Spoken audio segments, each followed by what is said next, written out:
டெய்லியும் முகம் தெரியணும்.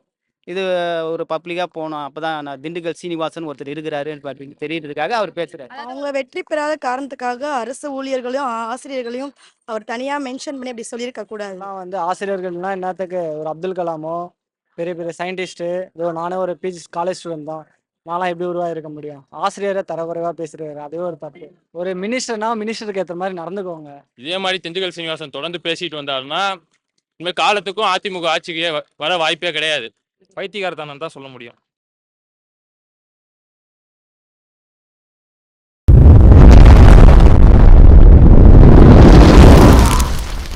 வாய்ஸ் ஆஃப் சவுத் நேயர்களுக்கு வணக்கம். நான் உங்கள் பிருந்தா சங்கர். திண்டுக்கல் சீனிவாசன், அதிமுகவுடைய முன்னாள் அமைச்சர் திண்டுக்கல் சீனிவாசன் அவர்கள் அரசு ஊழியர்களையும் அரசு ஆசிரியர்களையும் தரைக்குறைவா பேசியிருக்காரு. அதாவது கொலகார பாவிகள் அப்படின்னு சொல்லி பேசியிருக்காரு. இது குறித்து மக்கள் என்ன சொல்றாரு அவங்களுக்கு அப்படின்னு சொல்லிட்டு மக்கள்கிட்ட கேட்டு தெரிஞ்சுக்கலாம் வாங்க. டீச்சிங்கும் நீங்க பார்த்தீங்கன்னா வந்து ஒரு noble profession. For the sake of the public தான் வந்து டீச்சர்லாம் இருக்காங்க. ஆனா அவங்கள இவர் ப்ளேம் பண்றது வந்து நாட் அக்செப்டபிள் ஆக்சுவலா. இவருக்கு ஓட்டு போடலன்றதுக்காக இப்படி நீங்க வந்து ஜென்ரலா ஒரு பர்ட்டிகுலர் பர்சன சொல்லாம, ஜென்ரலா சொல்றது வந்து நாட் அக்செப்டபிள். இது வந்து நாங்க எங்களால டீச்சர்ன்ற சமுதாயத்தால இது ஒத்துக்கொள்ளவே முடியாது. இவரே ஒரு வந்து பப்ளிக் சர்வெண்ட் தான். இவரு போயிட்டு இன்னொரு கவர்மெண்ட் சர்வெண்ட்ட சொல்றது வந்து எந்த வகையில நியாயமாகும்? இது வந்து ஒத்துக்க முடியாத விஷயம். கட்டாயம் இது எந்த பப்ளிக்காலும் சரி, not only the government staff, ஜென்ரலா இருக்கவங்களாலையும் இது வந்து அக்செப்ட் பண்ணிக்கவே முடியாது. இது ரொம்ப தவறான ஒரு வார்த்தையை அவர் விட்டுருக்காரு. இதுக்காக நாங்க எல்லாரும் சேர்ந்து எங்களோட சமுதாயமா இருந்தாலும் நாங்க என்ன பண்ணுவோம்? கண்டனம் தெரிவிக்கிறோம். கட்டாயம் கண்டனம் தெரிவிக்கிறோம். இது ஓட்டு போடுறதுன்றது எங்களுடைய வந்து ஒரு எப்படி சொல்றது? எங்களோட உரிமை அது. நாங்க யாருக்கு வேணா ஓட்டு போடுவோம். ஓகேங்களா? யார் எங்களுக்காக நல்லது செய்யணும்னு நினைக்கிறாரோ, அவங்களுக்கு நாங்க ஓட்டு போடுவோம். நீங்க அப்படி சொல்றதுன்றது நாங்க வந்து ஏத்துக்கொள்ளப்படாது இது. சார், நீங்க எல்லாத்தையும் யோசிச்சு பாருங்க. நீங்க வந்து ஒரு சாதாரண ஆளா இருந்தா பரவால்ல. நீங்களே ஒரு முன்னாள் அமைச்சர். நீங்க இத்தன வருஷமா இருந்திருக்கீங்க இந்த ஃபீல்டுல. உங்களுக்கு நல்லாவே தெரியும். நாங்க அட்வைஸ் பண்ணணும்னு அவசியம் கிடையாது. உங்களுக்கு இது நல்லாவே தெரியும். நீங்க கொஞ்சம் பார்த்து, சிந்திச்சு, யோசிச்சு பேசுங்க. நேத்து சொன்னாருன்னு நினைக்கிறேன். அது வந்து மிகப்பெரிய தவறு தான். ஏன்னா இவ்வளோ நாள் அரசு ஊழியர்கள் ஓட்டு போடாமயே அவங்க கெலிச்சிருப்பாங்க. இன்னைக்கு அவங்க தோத்தோனே இந்த மாதிரி பேசுறது ரொம்ப வருத்தத்தக்கது, கண்டிக்கத்தக்கதும் கூட. அது மட்டும் இல்ல, அவரை குறிப்பிட்டு என்ன சொல்லியிருக்கான்னு பாத்தீங்கன்னா, கொலகார பாவிங்க. ஒரு ஆப்ஷனல் ஒரு ஓட்டு போடல அப்படின்ற ஒரு விஷயத்துக்காண்டி இந்த மாதிரி சொல்லலாம். எத்தனை லட்சம் அரசு ஊழியர்கள் இருப்பாங்க. கண்டிப்பா இந்த வாட்டி அவங்களுக்கு ஓட்டு போறது சந்தேகம் தான். இந்த வார்த்தைகள் வர சொல்ல அது அவங்களுக்கு தான் பாதிப்பு அதிகமா இருக்கும். ஏன்னா இந்த ஆட்சி வந்து நல்லா பண்ணியிருக்கிறாங்க. அரசு ஊழியர்கள் நிறைய உதவிகள் பண்ணியிருக்கிறாங்க. நிறைய செஞ்சிருக்கிறாங்க. அதனால டிஎம்கேக்கு தான் அதிக இதுவா இருக்கும். கண்டிப்பா அதிமுகவுக்கு போகாது. ஏன்னா அரசு ஊழியர்களை நம்பி தான் இந்த எலெக்ஷனே இருக்குது. கால்வாசி பேர் அவங்க தான் இருப்பாங்க. முக்கால்வாசி பேர். ஏன் குறிப்பிட்டு அரசு ஊழியர்களையும் ஆசிரியர்களையும் அவர் விமர்சித்திருக்காரு நீங்க நினைக்கிறீங்க? என்ன விமர்சிப்பாங்க? தோத்த இதுவுல சொல்லியிருக்கலாம். ஏன்னா அரசு ஊழியர்கள் தான் நிர்ணயிக்கிறாங்க ஓட்டுங்கள. ஏன்னா ஒரு குடும்பத்துல ஒரு அரசு ஊழியர் இருந்தா 4, 5 பேர் அவங்க அவங்க சார்பா தான் போடுவாங்க. எல்லாமே இவங்க பக்கம் போட சொல்ல அவங்க எதுவும் பண்ணலன்னு தான் இவங்க பக்கம் போடுறாங்க. ஏன்னா அவங்க இதுவே ஒத்துமையா இல்ல. டெய்லியும் பிரச்சனைகளோட தான் இருக்கிறாங்க. உள்ளுக்குள்ளேயே நிறைய ப்ராப்ளம் இருக்கு. அதனால யாருன்னா ஒண்ணு எதனா சொல்லணும். டெய்லியும் முகம் தெரியணும். இது ஒரு பப்ளிக்கா போணும். அப்பதான் நான் திண்டுக்கல் சீனிவாசன் ஒருத்தர் இருக்கிறாருன்னு தெரியறதுக்காக அவர் பேசுறாரு. அதாவது ஒரு விளம்பரத்துக்காக பொதுமக்களை வந்து பொதுமக்கள்ன்றதை விட கவர்மெண்ட் ஸ்டாஃப் இந்த மாதிரி சித்தரிக்கிறது சரிதானா? இல்ல கண்டிக்கத்தக்கது தான். யாரா இருந்தாருன்னா. ஒரு பொதுமக்களா அவருக்கு ஏதாவது சொல்லணும்னு நினைச்சீங்கன்னா என்ன சொல்வீங்க? அவர்லாம் பேசவே கூடாது. அப்படியே வீட்ல உட்காந்துக்கலாம். ஏன்னா எத பேசணும்னு தெரியாம பேசுற ஒரு ஒரு பப்ளிக்க இவ்ளோ கீழ்த்தரமா பேசுறது வந்து ஒரு கட்சியிலேயே இருக்கக்கூடாதுன்னு நினைக்கிறேன். அவங்க வெற்றி பெறாத காரணத்துக்காக அரசு ஊழியர்களையும், ஆசிரியர்களையும் அவர் தனியா மென்ஷன் பண்ணி அப்படி சொல்லியிருக்க கூடாது. ஏன் எதனால அந்த மாதிரி வந்து குறிப்பிட்டு அரசு ஊழியர்களையும் ஆசிரியர்களையும் சொல்றாரு அவரு? அவர் ஏன் சொன்னாரு, எதுக்கு சொல்றாருன்னு எனக்கு தெரியல. பட் அவரு அவங்கள மென்ஷன் பண்ணி சொல்லியிருக்க கூடாது. அவங்க தான் ஓட்டு போடலன்னு அவருக்கு எப்படி தெரியும்? அவங்க ஓட்டு போடுறத அவர் பார்த்திருப்பாரா? அவருக்கு ஒரு பொதுமக்களா நீங்க ஏதாவது சொல்லணும்னு நினைச்சீங்கன்னா என்ன சொல்லுவீங்க? அந்த மாதிரி தகாத வார்த்தைகளை யூஸ் பண்ணாம இருக்கிறது நல்லது. ஓகே. அதே மாதிரி ஓட்டு போடாதவங்களும் ஒரு பொலிட்டிஷியன் இந்த மாதிரி குற்றம் சாட்டுறது கரெக்டான விஷயம் தான். இல்ல தப்பு. அவங்க போடணும்னா அவங்க அதுக்கேத்த மாரி நல்லா ஒர்க்ஸ் பண்ணியிருந்தா எல்லாரும் போட்டிருப்பாங்க. தப்பு இல்லையாம்மா. அவங்க என்ன பண்ணுவாங்க? அரசு ஊழியரும் டீச்சர்கள்லாம் என்ன பண்ணுவாங்க சொல்லுவாங்க. தப்பு இல்லை. அவர் பேசின வார்த்தை தப்பு தானே.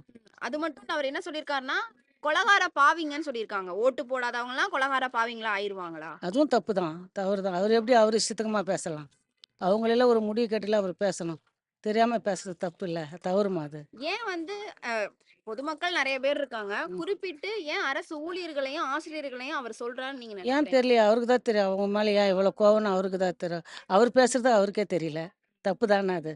சரி, ம். அவருக்கு ஏதாவது சொல்லணும்னு நினைச்சீங்கன்னா என்ன சொல்லுவீங்க? அவருக்குன்னா அவர் பண்ணது தப்புன்னு சொல்ல, அவர் பேசுனது தப்பு தான். எப்படி அரசு ஊழியர்களை சொல்லலாம்? தப்பு இல்லையா? தப்புமா அது. அதெல்லாம் காரணம் இல்லைங்க. மக்கள் தீர்ப்பு தாங்க. மக்கள் போடுறதுனால தான் இந்த டிஎம்கே வந்து ஆட்சியில் இருக்காங்க. பெரியவங்களே சொல்லிட்டு போயிருக்காங்க, மக்கள் தீர்ப்பு மகேசன் தீர்ப்புன்ற மாதிரி. அதாவது கவர்மெண்ட், அதுவும் ஆசிரியர்கள்லாம் வந்து ஆசிரியர்கள்லாம் என்னத்துக்கு ஒரு அப்துல் கலாமோ பெரிய பெரிய சயின்டிஸ்ட்டு, இதோ நானே ஒரு பிஜி காலேஜ் ஸ்டூடெண்ட் தான், நான்லாம் எப்படி உருவாயிருக்க முடியும்? ஆசிரியரை தரக்குறைவாக பேசுகிறாரு, அதுவே ஒரு தப்பு. அவர் ஒரு மினிஸ்டருக்கு அந்த அளவுக்கு நாலேஜுக்கு இல்லாமல் எப்படி பேசுகிறாருன்னே தெரியல. ஏன் வந்து அவர் வந்து அரசு ஊழியர்களையும் ஆசிரியர்களையும் ஸ்பெசிஃபிக்கா ஒரு பர்டிகுலரா அவர் மென்ஷன் பண்ணி சொல்லியிருக்காரு? ஏன்? அரசு ஊழியர்கள்னு பார்த்தாலே சம்பளத்துக்கு மக்களுக்கு நற்பணி செய்கிறவங்க தான். அவங்களையே இந்த மாதிரி தரக்குறைவாக பேசுகிறாரு. எதனால் அப்படி பேசுகிறாங்க? அவங்க ஆட்சிக்கு வரலன்ற ஒரு விரக்தியில், ஒரு சோகத்தில் இந்த மாதிரி மக்கள் மேலே, அரசு அதிகாரிகள் மேலேயும் ஆசிரியர்கள் மேலேயும் தவறான குற்றச்சாட்டை எழுப்பிட்டு வந்துட்டு இருக்காரு. ஏன்னா அவங்க என்ன சொல்லியிருக்காங்கன்னு பார்த்தீங்கன்னா, கொலகார பாவிங்க. ஒரு முன்னாள் அமைச்சரா இருந்தவர் இந்த மாதிரியான வார்த்தைகளை வந்து பொது வெளியில யூஸ் பண்ணலாமா? அவங்களுக்கு ஓட்டு போடாதவங்களுக்காண்டி யூஸ் பண்ணலாம். அதான் மக்கள் தீர்ப்பு தாங்க மகேசன் தீர்ப்பு. ஓட்டு போடாதவங்கன்றது வந்து அரசியல்வாதிக வேற, கவர்மெண்ட் பீப்புள்ஸ் வந்து எல்லாருமே நாலேஜாக இருக்கிறவங்க தான். நாலேஜ் இருக்கிறவங்க யார் மக்களுக்கு ஹெல்ப் பண்ணுவாங்களோ அவங்கள தான் வர வைப்பாங்க. அந்த ஆட்சியில் வரவேற்பு இல்லை, அதனால அவங்களுக்கு ஓட்டு விழலை. இவங்களுக்கு இந்த ஆட்சியில் வரவேற்பு இருக்கு, படிச்சிருக்கவங்க எல்லாருமே தேர்ந்தெடுக்கிறாங்கன்னா நாலேஜ் இல்லாமல் யாரும் இல்லைல்ல. படிக்கிறவங்க யாருமே நாலேஜ் இல்லாமல் இருக்க போகிறது இல்லைல்ல. சரி, ஒரு பப்ளிக்கா ஒரு பொதுமக்களா நீங்க அவருக்கு ஏதாவது சொல்லணும்னு நினைச்சீங்கன்னா என்ன சொல்றீங்க? ஒரு மினிஸ்டருக்கு ஏற்ற மாதிரி நடந்துக்கோங்க. ஒரு மினிஸ்டராக இருந்துட்டு வந்திருக்கிறீங்க. ஒரு அரசு ஊழியர்களையும் ஆசிரியர்கள் தெய்வத்திற்கு சமம்னு எல்லா பாடப்புத்தகங்களையும் படிச்சுட்டு வந்துட்டு இருக்கோம். அவங்கள ஒரு தரக்குறைவாக பேசுகிறாங்க. அது வந்து வன்மையாக கண்டிக்க வேண்டிய விஷயம். இதே மாதிரி திண்டுக்கல் சீனிவாசன் தொடர்ந்து பேசிட்டு வந்தாருன்னா இனிமேல் காலத்துக்கும் அதிமுக ஆட்சிக்கே வர வாய்ப்பே கிடையாது. அவங்களுக்கு இது கடைசி வரைக்கும் கனவாகவே இருந்துட்டு போக வேண்டியது தான். அவர் அந்த பேட்டியில் பேசுகிறப்ப என்ன சொல்லியிருந்தாருன்னா, ஆசிரியர்கள் வந்து வாக்கு செலுத்தினால தான் கடந்த முறை திமுக ஆட்சிக்கு வந்துச்சுன்னு பேசியிருந்தாரு. ஆசிரியர்களுக்கும் அரசு ஊழியர்களுக்கும் யார் நல்லது பண்ணுறாங்களோ அவங்களுக்கு தான் அவங்க வாக்களிப்பாங்க. அதாவது மாணவர்களுக்கு வந்து கல்வி கற்றுக் கொடுக்குறவங்க வந்து ஆசிரியர். சொல்லப்போனால் மாதா பிதா குரு தெய்வம்னு நமக்கு சொல்லி வளர்த்துருப்பாங்க. தாய் தந்தைக்கு அப்புறம் நமக்கு ஆசிரியர்களை தான் பெருசாக சொல்லியிருந்தாங்க. அதுக்கப்புறம் தான் தெய்வத்தையே சொல்லியிருக்கிறாங்க. அந்த அளவு இருக்கிற ஆசிரியர்களை வந்து தரக்குறைவாக பேசியிருக்கிறது வந்து திண்டுக்கல் சீனிவாசன் வந்து வன்மையாக கண்டிக்கணும். குறிப்பாக மாணவ சமூகம் வந்து அதை வந்து கண்டிக்கிறோம். இன்னொன்று, நான் குறிப்பாக சொல்லப்போனால் நான் வந்து ஒரு ஆசிரியரோட பையன் தான் நான். எங்கள் அம்மா வந்து அரசு பள்ளி ஆசிரியராக இருக்காங்க. அவங்களுக்கு யார் நல்லது பண்ணுறாங்களோ, எது அவங்களுக்கு சரியோ அதுக்கு தான் அவங்க வாக்களிப்பாங்க. அது வந்து அதாவது ஜெயலலிதா அம்மா வந்து உயிரோடு இருந்தப்போ எந்த அமைச்சரையுமே பேச வச்சது இல்லை. அதுலேயே இப்போ தான் தெரியுது அது ஏங்கிறது. எல்லாரும் பேசியிருந்தாங்கன்னா அவங்களே ஆட்சிக்கு வந்திருக்க மாட்டாங்க. உங்களுக்கெல்லாம் அந்த அளவு தான் அறிவு இருக்குங்கிறதுக்கு இதுதான் சிறந்த எடுத்துக்காட்டு. அவங்க தலைவர் எப்படியோ, எடப்பாடி பழனிசாமி எப்படியோ அதே மாதிரி தான் இவரும் இருக்காரு. அவருக்கும் எதுவும் தெரியாது, இவருக்கும் எதுவும் தெரியாது. ஸோ அவங்க பேசுகிறத குறைச்சாங்கன்னா ஏதோ அவங்களால முயற்சி பண்ணும். ஆசிரியர்களையும் அரசு ஊழியர்களையும் குறிப்பிட்டு சொல்றாருன்னு நீங்க நினைக்கிறீங்க? ஏன்னா அவங்களாம் திமுகவுக்கு வந்து பலமாக இருக்கிறாங்க, பலமாக தொடர்ந்து இருந்துக்கிட்டு வராங்க. இப்போ பொதுவாக சொல்ல போனால் திமுக ஆட்சிக்கு வரதுக்கு பெரும் பங்கு ஆசிரியர்கள் தான் ஆற்றுவாங்க. இப்போ ஒரு சின்ன ஒரு ட்ரெண்டு இப்போ செட் ஆகுது. இப்போ சோசியல் மீடியாவில் பார்த்தீங்கன்னா ஆசிரியர்கள் வந்து திமுக ஆட்சிக்கு எதிர்ப்பாக இருக்கிற மாதிரி ஒரு சங்கங்கள் அறிக்கை விடுறதும் கோரிக்கை வைக்கிறதும், அதெல்லாம் சிஎம் வந்து எல்லாருக்குமான ஆட்சியை நடத்திட்டு வராரு, அனைவருக்குமான ஆட்சியாக நடத்திட்டு வராரு. ஸோ எல்லாரோட குறையையும் கேட்டு நிவர்த்தி பண்ணி சரி செஞ்சுட்டு வராரு. அதே மாதிரி ஆசிரியர்களுக்கு எந்த குறைகள் இருந்தாலும் அதை சரி பண்ணி சிறந்த ஆட்சியை தருவாருங்கிற நம்பிக்கை எங்களுக்கு இருக்குது. ஏன்னா மாணவர்கள் எங்களுக்கும் குறைகள் இல்லாமல் எல்லாம் சரி பண்ணி பர்ஃபெக்டாக கொடுக்குறாரு. அதே மாதிரி ஆசிரியர்களுக்கும் செய்வாருன்னு நாங்கள் நம்புகிறோம். சரி, ஒரு பொதுமக்களா, ஒரு பப்ளிக்கா, ஒரு ஸ்டூடெண்டா அவருக்கு ஏதாவது சொல்லணும்னு நினைச்சீங்கன்னா என்ன சொல்லுவீங்க? திண்டுக்கல் சீனிவாசன் நாகரிகமாக பேச கற்றுக்குங்க. பெரிய பெரிய அரசியல் தலைவர்கள் எல்லாம் இருந்து அரசியல் பண்ணிய களம் வந்து தமிழ்நாடு. அண்ணா, காமராஜர், பெரியார், எவ்வளோ ராஜாஜி எல்லாம் அரசியல் நாகரிகத்தோட அவங்க மரபோட அரசியல் பண்ணாங்க. இப்போ இருக்கிறத பார்த்தா ஏதோ எப்படி சொல்கிறது, சினிமா படத்தில் சர்க்கஸில் சண்டை போட்டுக்கிற மாதிரி கோமாளிகள் கூட்டமாக இருக்குது. ஸோ வந்து நாகரிகத்தோட அரசியல் மரபோட அரசியல் பண்ணணும்ன்ட்டு திண்டுக்கல் சீனிவாசனுக்கு ஒரு மாணவனாக கேட்டுக்கிறேன். கொலகார பாவிகள் அப்படின்னு சொல்லியிருக்காங்க. ஓட்டு போடல அப்படின்ற ஒரு நோக்கத்துக்காண்டி கொலகார பாவிகள்னு அரசு ஊழியர்களையும், ஆசிரியர்களையும் சொல்லலாமா அவரு? அப்படி சொல்லியிருக்க கூடாது. ஆசிரியர்கள் அவருக்கு எல்லாம் இப்படி சொல்லியிருக்க கூடாது அவரு. அவரு சொன்னதுக்காக எதுக்காக சொன்னாருன்ட்டு இதுக்கு அதுக்கு இது இல்லாம இருக்கு. அவரு அந்த சொன்னதுக்காக இப்ப நான் ஒரு பொதுமக்களாக நான் சொல்லுகிறேன். அந்த மாரிலாம் அவரு சொல்லியிருக்க கூடாது. இப்ப எங்களோட ஓட்டு உரிமை எங்களுக்கு இருக்குன்னா, அத நாங்க தான் தேர்ந்தெடுக்கணும். இப்ப நாங்க தேர்ந்தெடுத்து வருவர் தான் அவங்க.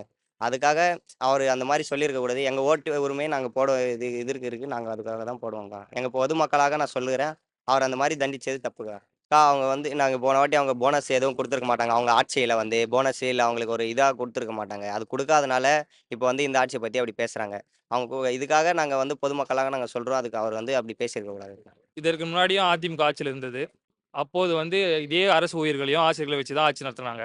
அதே மாரி திரும்பியும் ஆட்சிக்கு யார் வந்தாலுமே ஆசிரியர்களும் அரசு ஊழியர்களை வச்சு தான் ஆட்சி நடத்த முடியும்.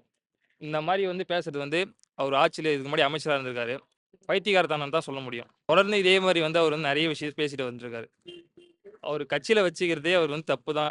அவங்களுக்கு தலைமை கட்சியில அவர் கட்சிய விட்டு நீக்கணுன்ட்டு தான் நாங்க எங்களுடைய மக்களுடைய கோரிக்கையாவே இருக்குது இது நீண்ட காலமா. தொடர்ந்து மனநிலை பாதிக்கப்பட்டவர் மாரியே பேசிட்டு இருக்காரு.